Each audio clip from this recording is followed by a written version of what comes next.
ស្រឡាញ់បងពេកមិនវេកញែកសុំត្រឹមអាចបន្ត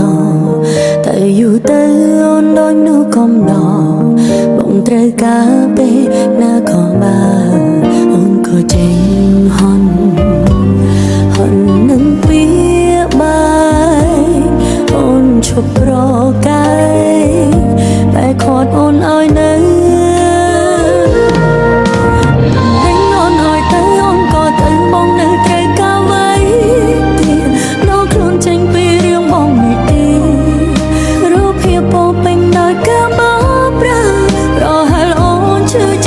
ចង់ស្ដាប់ពាក្យបងរាយរាប់ហើយបងព្រមដល់លេងអូនក្រែងដឹងហើយអូនឈឺចាំបេញដងចង់សម្រាប់លេងចង់ស្ដាប់ពាក្យពេញចេញពីមាត់បង